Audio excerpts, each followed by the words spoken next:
Hey, what's up there, people? It's the Critical Sports Theory Podcast for October 21st, 2021. Woo! Feeling my beat right here, son. Let this rock for a minute.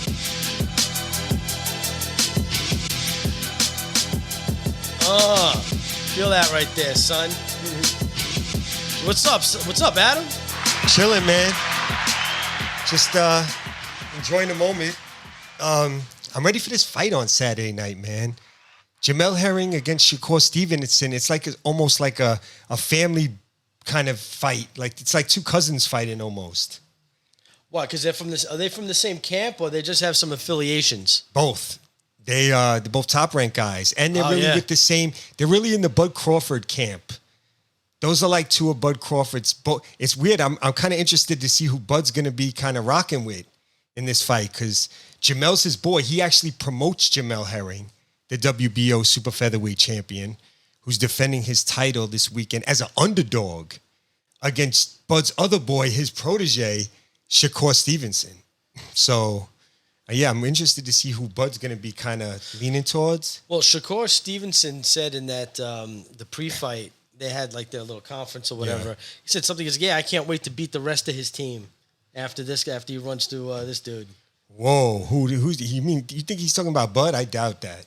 I don't know. I don't think he would go. He might. You never know. He was talking mad shit, though. He was talking crazy. I know. Shakur's a little bit, he's a rough cat from Newark. He talks that shit. Yeah, and the other dude, he's from Rockville Center, right? Yeah. He's from the fucking island. Long Island. Is that Nassau or Suffolk? That's Nassau. Okay. That's Nassau County. Nassau County. That's still kind of like civilization. Once you go past, once you go into Suffolk, you get in the sticks. Oh, boy. You get lost out in the sticks. I went to Stony Brook, so I know about that. Oh, boy. But this fight, Shakur is, he's a talented fighter. He likes to fight basically more outside the pocket and pop shot and show his defense off and show his, be athletic on the outside and kind of fight that almost Floyd Mayweather type of fight, second half of Floyd's career, where he was kind of outside the range and just hitting you and moving. All D. Yeah, and tons of defense. That's Shakur style. Where Herring, the champion, he's more of he'll throw that jab. He'll throw a lot of jabs at you. He'll get in that mid-range. He has a nice uppercut. He's also older, right? Yeah. He's got 10 years on him. Dude, he's got Herring's 36 and Shakur's 24. Wow. So yeah, he's got that IQ. That's his advantage in that situation. I think he's got even more than IQ. I think he's got just maturity advantage over Stevenson. This Jamel Herring's a grown man. He's a U.S. Marine. He fought in Iraq. I think he did two tours in Iraq. Yeah, really. Yeah, yeah. That's my guy right there. Then. Yeah, that's who I'm rocking with. And he's a very steady mentally. He's not. He's a real. A gentleman and just a tough, rough, but a honest dude. Even when they ask him, they interview different fighters about different fights. So I've seen them ask Herring about whatever fight was up next. You know what I mean? Big fight, and Herring always gave like a nice, honest, just straight up and down opinion. A gentlemanly answer. Yeah, he's right? a fair guy. You could tell he's a good dude, Jamel Herring. He's just a good dude. Who else is on the card that night? You know what? Anything noteworthy? No, I think it's a BS card. I think Zayas is fighting, but I don't even remember who he's fighting. It's not a big card. It'll be for us college football and baseball playoffs until the Herring Stevenson fight comes on. I ain't watching undercard on that. It's gonna be too much baseball, too much college football. We're gonna get right to the Herring fight. 5 minutes before it goes off, we'll be on it. Let's go. It's going to be dope. Yeah. What was I going to say? So Shakur likes to fight like that. Herring's a little bit more in your face. He'll get in the pocket a little bit more, mix it up. He'll jab to death to counterpunch. He can counterpunch himself a little bit. He's shown different styles. Shakur is one of these top prospects who's supposed to be like the next one. He's got a wicked left, man. He do, Shakur? Yeah. Yeah, you could tell he can throw a banger when he wants to. He's not like like this finesse fighter they kind of make him out to be.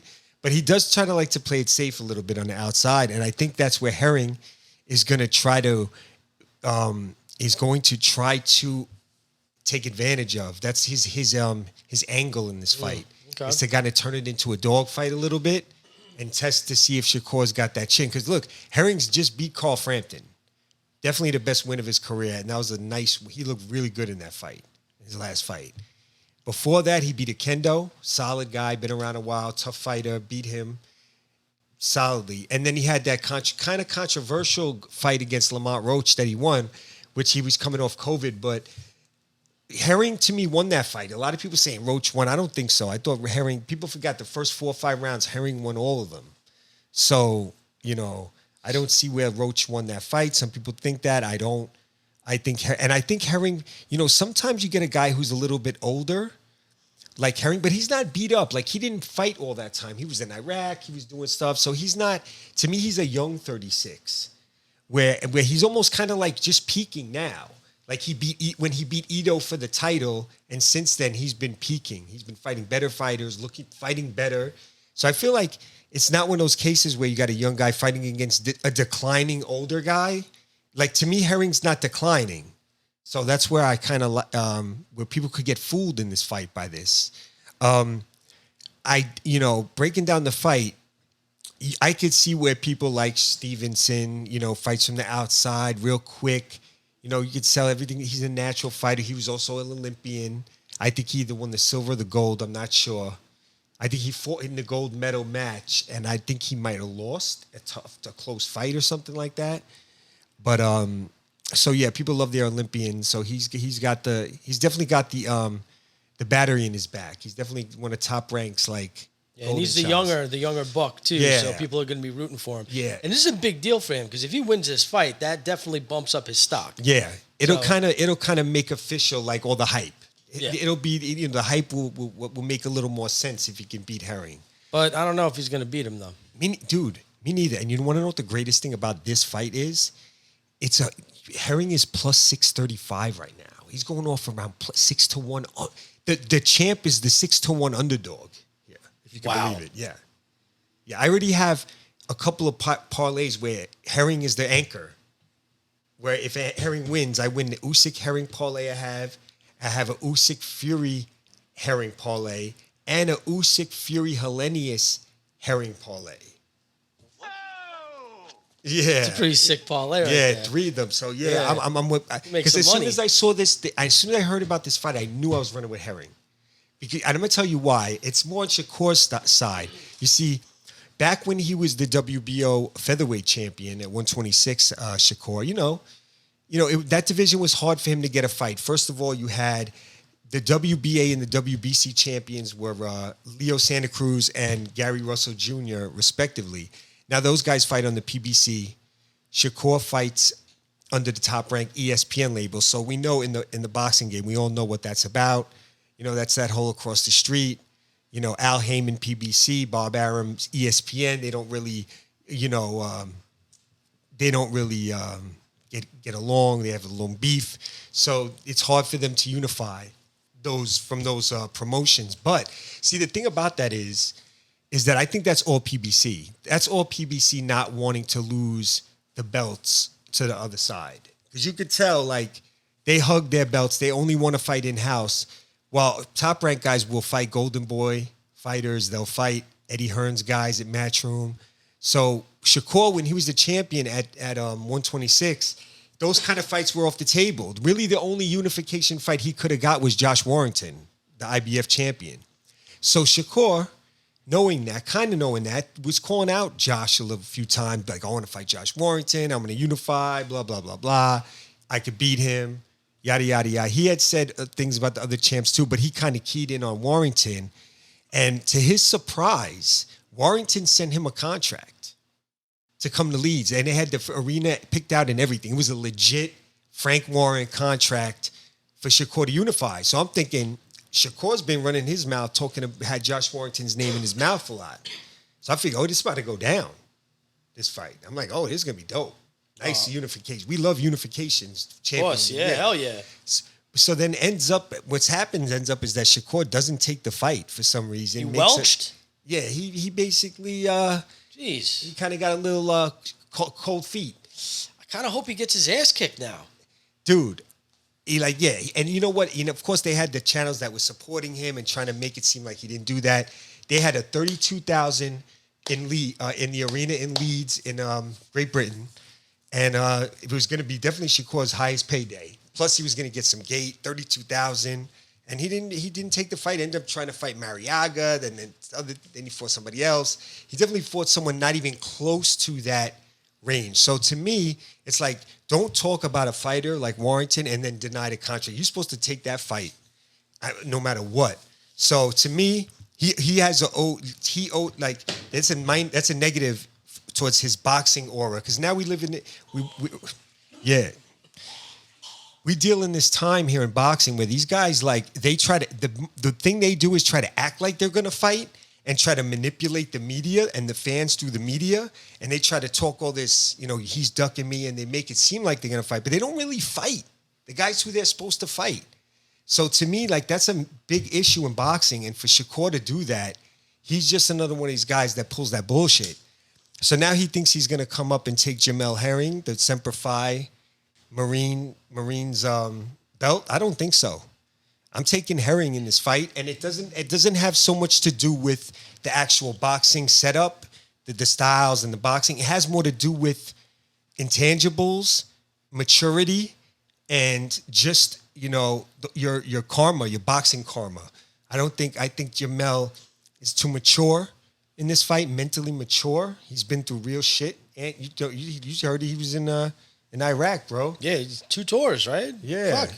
And friggin' Shakur Stevenson, his main thing outside the ring is that, there was some video of him like jumping in and jumping some kid in the street when he was younger. Out in Newark? Yeah, or somewhere. And With the goons? He beat up some kid, like some kid. He jumped on him, kind of like. It was a whack video. It was like some video that went viral. Yeah, and he got in trouble for it too. As he should. Yeah. So he was kind of a punk move. And I think this is the night in this fight is where it all comes to. That's the retribution. Yeah, he's gonna have to pay for that. Or pay the piper, baby. And I don't like to, because I still think Shakur's a good kid. I don't hold that against him in life. Like, it's fine. It happened. He learned from it, maybe. But he just talks a little bit too much, and I don't. It doesn't really. He seems like it's not thorough to me. Yeah, like he can't back it up type shit? Not really. He can back it up. It's just he's not following the right protocol of a real boxer. Real fighter. Of a real pure, A sportsman. A sportsman. Like a sportsman. Yeah. It's not sportsmanship. That I don't like this new American petty shit where these guys try to act like nobody wants to fight. All that bullshit, like the Devin Haney and these guys. Shakur pulled that kind of move. Do you think these guys think they're just pulling psychology? You think that's like ring psychology? Yeah, where they know that they have certain factions in the media that will like really sweat them to get an interview. So when they get that interview, they definitely manipulate the interview into making the interview sound a certain way so they can manipulate the fans that listen to these interviews. Because like with some of these guys, you get more interviews than fights. You know what I mean? It's like, all right, and they're just manipulating constantly. And I didn't like that with Shakur. So I think Herring, I don't see Herring doing that. Jamel Herring's not going to do that. He's going to tell you straight up what's going on. He's going to be like, I'm fighting so-and-so. He's not going to say all this bullshit. Well, yeah, that's that military background. You do what you say you're going to do. Yeah. Yeah. Like your word is bond. Exactly. And that's why I respect Herring. I'm taking Herring. I think Herring, I don't know how he's going to win. He might knock Shakur out. And people be shocked. I think it could happen. I'm going to say, though, it's going to be a split decision win on points, going the distance. I'm going to say Herring and Shakur going the distance, I think. I think it's going to be an entertaining fight. I think Herring's going to do a lot better than people think. And I think he's going to get the crowd love and the noise. And I think he's going to pull it out. We'll see, man. Jamel Herring. It's going to be a good fight. I'm looking forward to that. I think because both of them jab pretty well. I think the guy who really establishes their jab and times it better is going to get that little advantage in the fight, and I think they'll pull it out because of whoever has that slight advantage in the connecting on jabs and an effective jab with the timing. I think is going to have a good edge. I think a lot of what Shakur's top abilities are, what he does, I think Herring can negate a lot of that because he's a quick athlete. He's strong.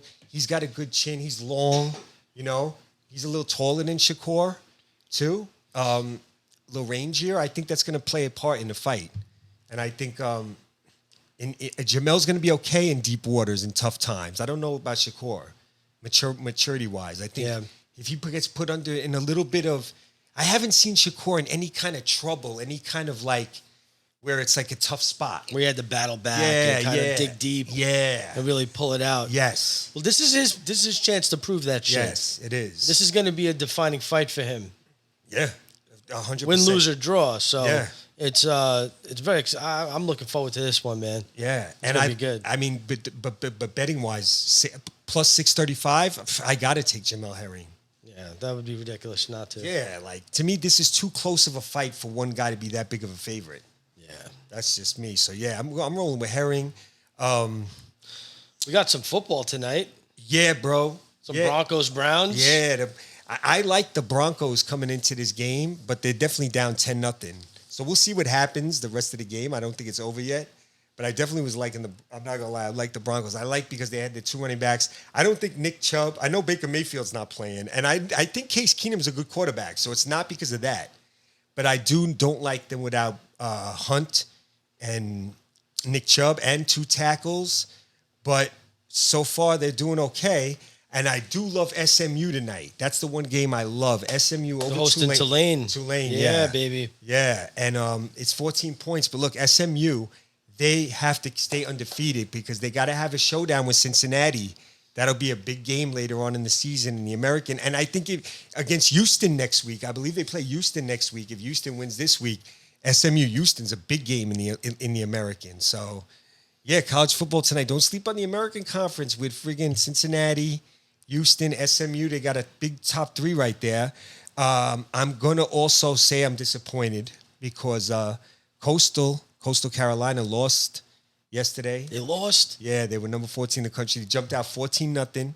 I was talking shit. Yeah, that's when I walked away from the game. App State. See, App State, they're another team like Coastal that kind of came up quick and showed from the Sun Belt Conference, from the group of 5, that they're really big-time football teams.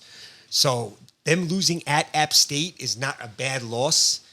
It might not knock them out of the top 25, but it definitely put any damper on them getting into the playoffs. And I thought they had a legit shot. But App State ruined that last night. 30-27. App State won, field goal late. Good fucking... Oh! Jeez. That was heartbreaker, huh? Yeah, that was a good-ass game. It's hard for me to root against App State. I just enjoyed that game. So, yeah, Coastal took an L last night. Tomorrow night... UCF playing Memphis. That's a good... My boys. Yeah, the bounce house. The bounce house, The bounce house, yeah. That's a good... See, that's usually even a better game in the American. That's actually been the game in the American Conference. I think the last 2 years, that's been the conference championship game. But Memphis has a new quarterback, a freshman. He's getting his... They're a little bit not as good as they've been the last 3-4 years, Memphis, this year. And then UCF's quarterback, Dylan Gabriel, got hurt. So it's a little luster off this game, but it's still a good game in the conference. Pick wise, we're gonna do a preview tomorrow. We're gonna do a picks and preview for college football for the weekend and NFL. So I'll give you my pick on that game. What else? The game we got on? I think there's one more good game. It's Colorado State and Utah. That's the game. How you feel about that? I feel like I like Colorado State laying the points in that game. Yeah, okay. Colorado State's been coming on. I like the coach, Steve Adazio. He used to coach BC. He's one of those. You'll see him. He's one of those bald with a mustache, kind of like, let's go. Kind of dudes. Like it's a football coach. Like, let's go, guys. One of those farm bred, organic American men. Not even that much. He looks more like a military, like a sergeant, like Sergeant Slaughter. Yeah, that's who he looks like. That's who he's like, bro. He's like Sergeant fucking Slaughter, bro. What was his move? The Cobra Clutch?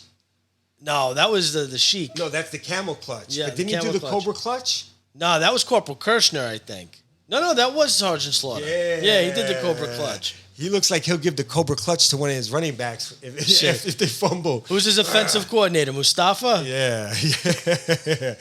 Yeah, he's one of those dudes, man. But he seems like he's gotten Colorado State real strong real quick. So I like them tomorrow night over Utah State.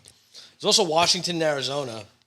I mean, Arizona's been so horrible in this Pac-12 game, I'm probably going to go Washington because they play. Even though they lost to UCLA Saturday, they play good. It was a good football game. I think they'll travel well on the road. I think Washington over Arizona. I think the points are like 10. I don't even know, but we'll go over that game tomorrow. We'll go over that game tomorrow when we do the preview. But yeah, big fight. Herring over Stevenson.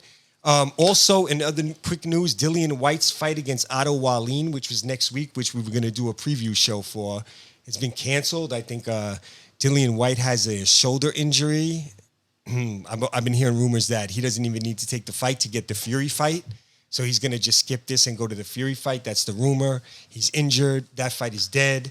I was looking forward to that. We probably won't do another preview until the Canelo-Caleb Plant fight in 2 weeks, Ant. Oh, let's fucking go, bro. I want to see Canelo rock some fucking eye sockets. Yeah. Dude, in that last fight where he fought that, what's that guy's name? He looks like fucking Shawn Michaels. What's that? Billy Ray fucking something? He's like he has some nickname. Yo, Billy Ray Saunders. Billy Joe Saunders. Billy Joe Saunders. Yeah. I like that guy. He's dope. Yeah. He's a good Brit But fighter. Canelo cracked that motherfucker's eye socket. Yo, and he knew the second he connected that he fucking rocked his shit, bro. Yeah, he did. That fight was dope. It was, right? Yeah. Canelo's a gangster, though. Yeah, this is a hard-hitting motherfucker, dude. Yeah, so 2 weeks we'll have the Canelo-Caleb Plant preview. That's an interesting fight. I'm going to have some interesting things to say. I don't even know who I'm going to pick yet. That just shows you a little something. I got respect for Caleb Plant. Caleb Plant's pretty good, but that's going to be good. Can't wait for that. But yeah, Herring over Stevenson, man. You got to take the plus 600. There's no way you can really bet Stevenson in this fight unless you you just bet him to knock out Herring. Then you'll probably get like straight odds on that to him to KO Herring. But I'd rather take Herring to win than Stevenson to just KO Herring because I don't think that's going to happen. But all right. Well, we were speaking on something the other day. I wanted to bring this up. That coach that got let go because he wouldn't get vaccinated. Oh, yeah. He's actually taking that shit to court, bro. Nick Rolovich, yeah.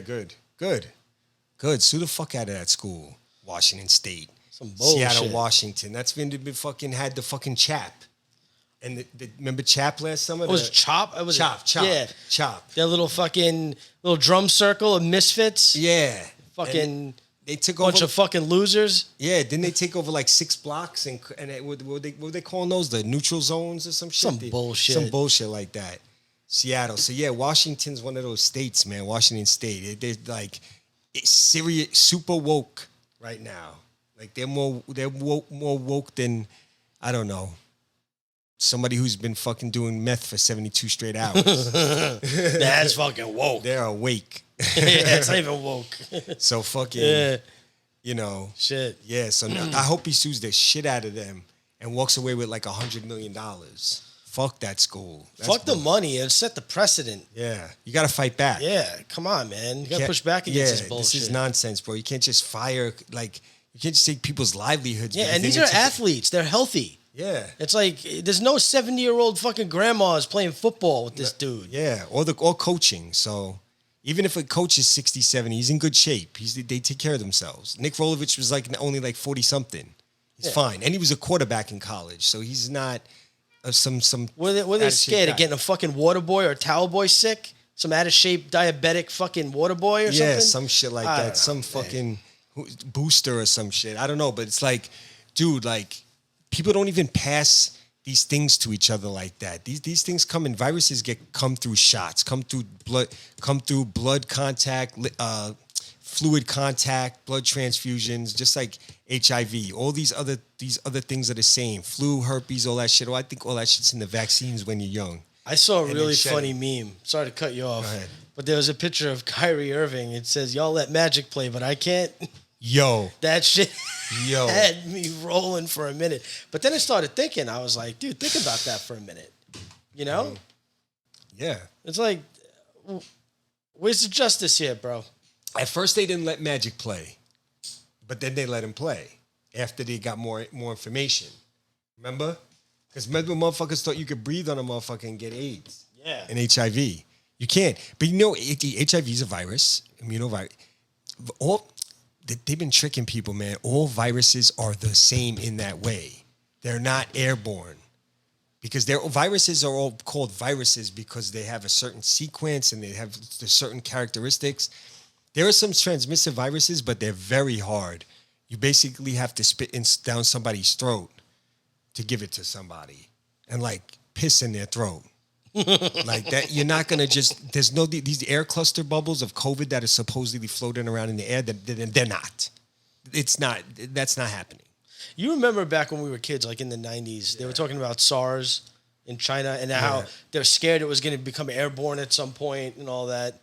But think about it. It never did. It's almost like predictive programming. Yeah. They're trying to get you ready for that shit. Think about it. They said they thought it was going to become airborne. So at the time it was out, it wasn't airborne. Another virus, not airborne, but they start tricking you into thinking these airborne transmissions are happening. It's going to be airborne. It's not, that shit is not real. Airborne, it's not. I'm telling you, they've been slipping fucking SARS-CoV-2, COVID-19 into the fucking flu shot the last 10 years. That's how they got you with that. That's why when you take that PCR test, you test positive when they want to cycle you up because it's in your body. The viruses are in your body 20, 30 years. You don't know because your immune system handles that. You know, if your immune system gets jacked up, you get sick, and then you figure out, oh, maybe I have this virus or that virus. But if you're doing the right thing for yourself, the viruses will stay in you for 30 years. I've never had the flu, but I've probably had it for 30 years in my body, influenza. Yeah, it just never come out to the surface, probably. No, because I suppress it and I don't, so it doesn't come out. But I'm pretty sure either through some vaccine I took as a kid or the where everyone got, that's how they got it, or shedding from somebody else who took the vaccine or took a flu shot and shed on me because remember 10 years ago nobody was social distancing and that shit was non-existent. So when people would take shots and shed, they would just shed on everybody around them because they just took a shot. So you're shedding, so nobody cares. It's like kids with the chicken pox, man. After you get vaccinated for the chicken pox. Yeah, you shed on people. And it spreads it to everyone in fucking school. Yeah, because someone got a shot of it. Yeah. Now, I'm one of those type of guys. I had chicken pox twice. Once when I was young and once when I was like 17.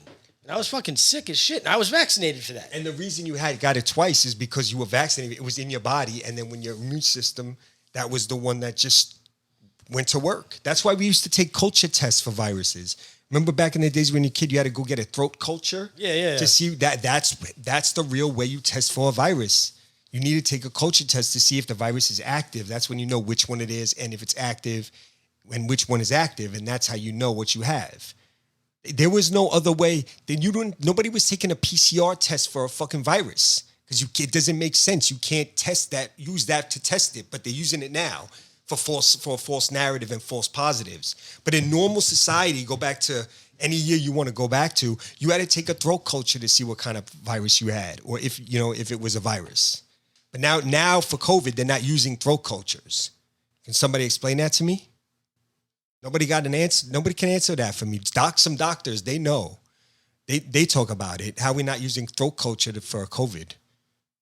It's interesting. Yeah.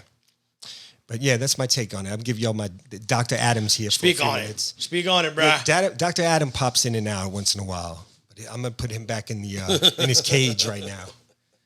So what else we got? I know we got the NBA season started. Yeah. Who won that Knicks game last night? The Knicks won in double overtime. Look at that, huh? Yeah. Knicks and Celtics. I didn't watch any of it. I watched a little bit in the first overtime. I saw Tatum miss, but I didn't really watch basketball. I'm really into the Braves right now. Yeah, it's playoff time, baby. Oh, yeah. We didn't talk about... real quick, Braves up 3-1. Freddie Free. Y'all and I want y'all to go back to the podcast where I predicted the baseball because I predicted Braves-Astros World Series. Braves up 3-1 right now with the Dodgers. Max Fried on the bump. Game 5. Trying to close out. Let's get it. Let's go. Astros up 3-2 over the Red Sox. Been a good series. How you feeling about that series with the Sox? I think that I have a feeling. Let me cough real quick. Speaking of COVID. 6 feet, bro. Yeah, 6 feet. Get 6 feet. Get the fuck away 1, from 2, me. 3. Okay, that's 8. We got. Oh God. Got that 19, Mo. Yeah. So yeah, Astros Red Sox been a good series. The first game was close. I think 5-4 Stros pulled it out. Then the Red Sox mashed up the Stros the next 2 games. Now the Stros have come back and mashed up the Red Sox the last 2 games. So it's 3-2. It's a dope series. Any series you're going to have Altuve and them boys against Bogarts and Devers and the Red Sox boys and Schwarber and Gurriel and Correa and Brantley and Hunter Renfroe and Verdugo. This is a good series, man. It's a lot of bats. A lot of hitting going on. Game 6 tomorrow night. I think the Red Sox pull it out. I think it goes 7. And I think the Stros win in 7. It's going to be a heartbreaker. It's going to be fucking...